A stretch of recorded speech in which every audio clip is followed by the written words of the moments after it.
Hi, my name is Al Green. Not that one, but the struggling guy who was in the music industry for years trying to sell talent and songs to agents. The agents befriended me and taught me techniques that I want to pass on to you through my program, which is called You Can Talk, You Can Sell. Anyone who has ever taken this program has excelled in selling and either risen to the top of their company, their team, or the top of their field. It's called You Can Talk, You Can Sell, and you can get it right here.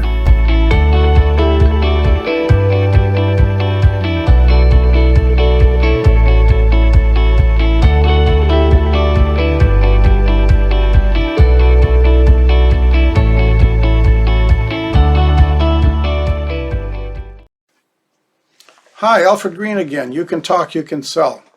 This module is going to cover the idea of being creative.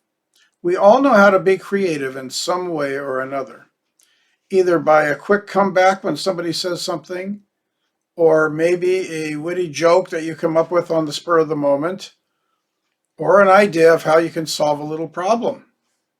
Typically, you will see parents come up with solutions for their kids by being creative.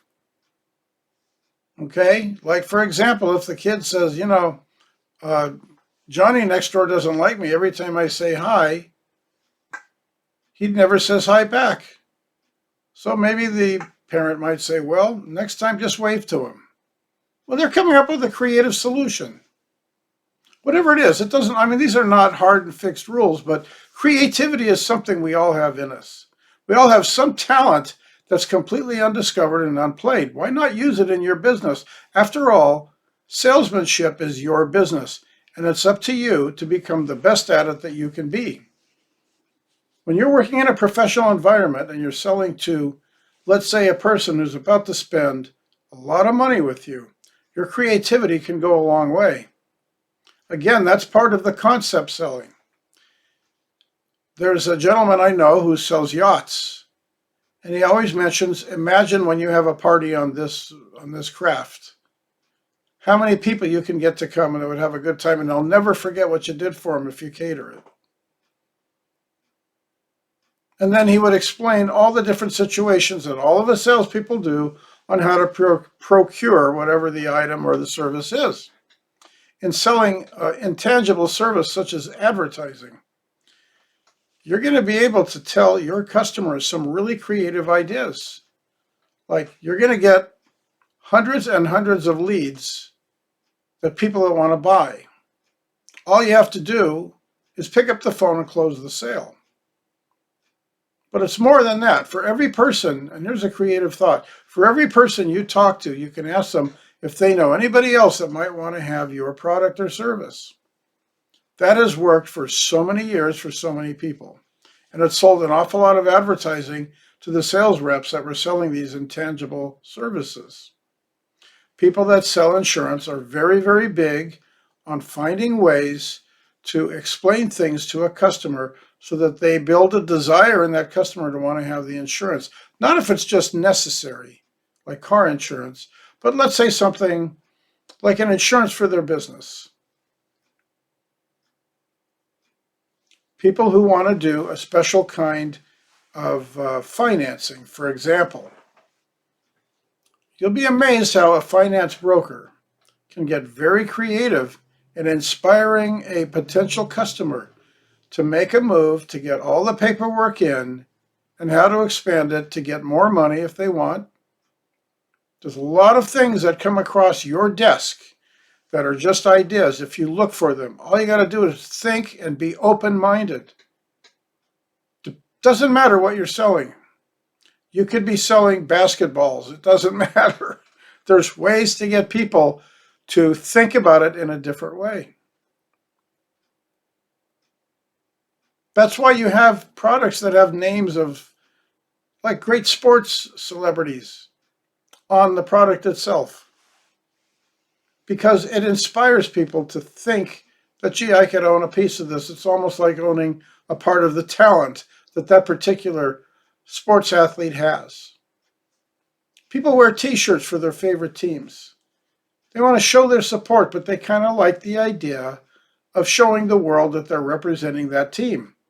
Now, You don't sell it to them that way. You just say, here's the shirt, and it's got the logo of the team on it. That's it. And we can do it in your size.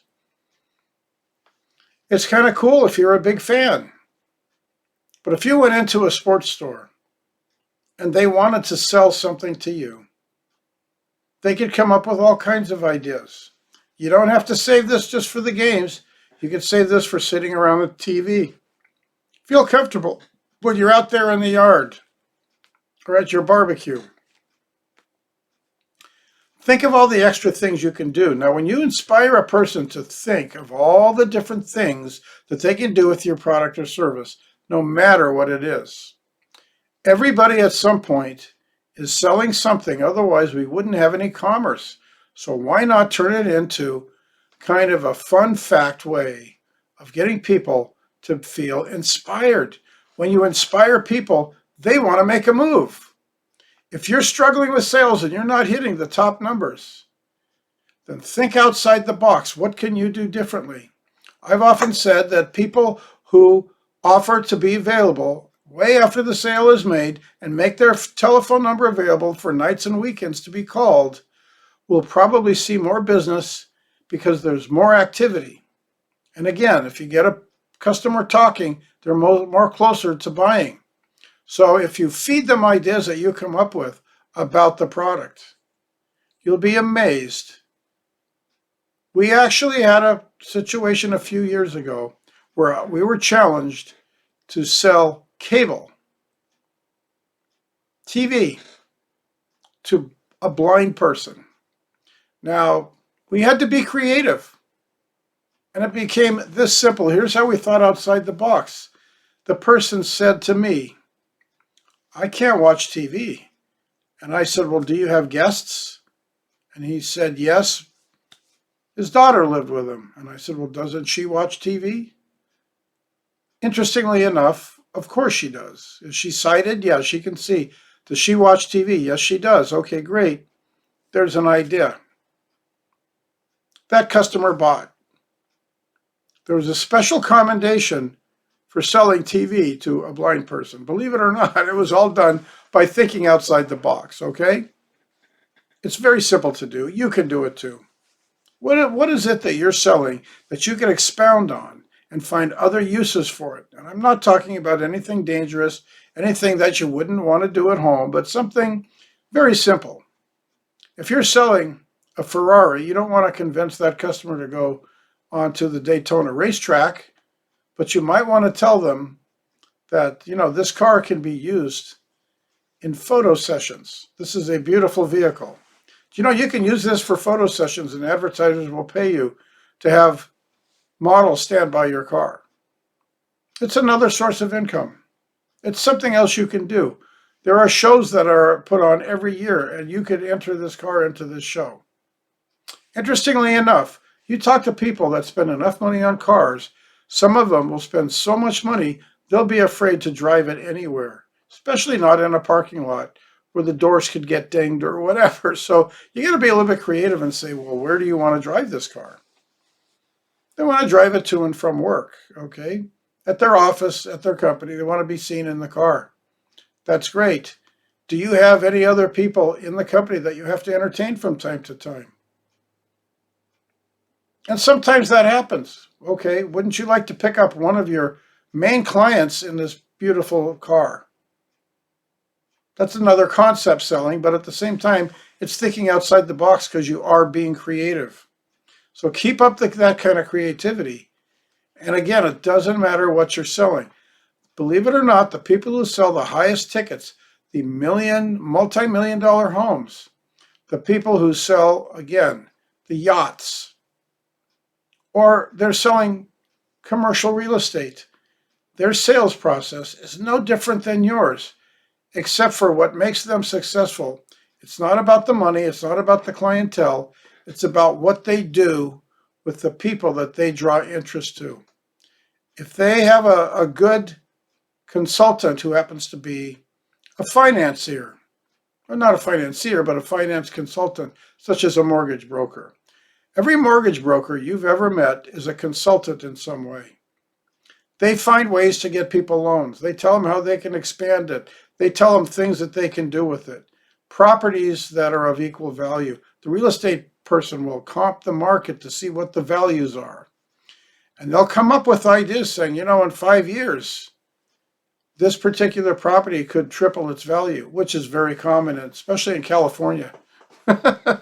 Probably New York as well. But again, each person who expounds on thinking outside the box by being creative does it maybe on the fly, but the idea is they don't think that they're limited in any way. And that's where your creativity is going to come from. So, one more idea I just want you to pass along, because when you can talk, you can sell. The whole focus here is to help you climb up to the top sales ladder of the sales ladder and make more sales. And you're going to do it if you stick with these simple rules. Call them systems. Okay, until next time.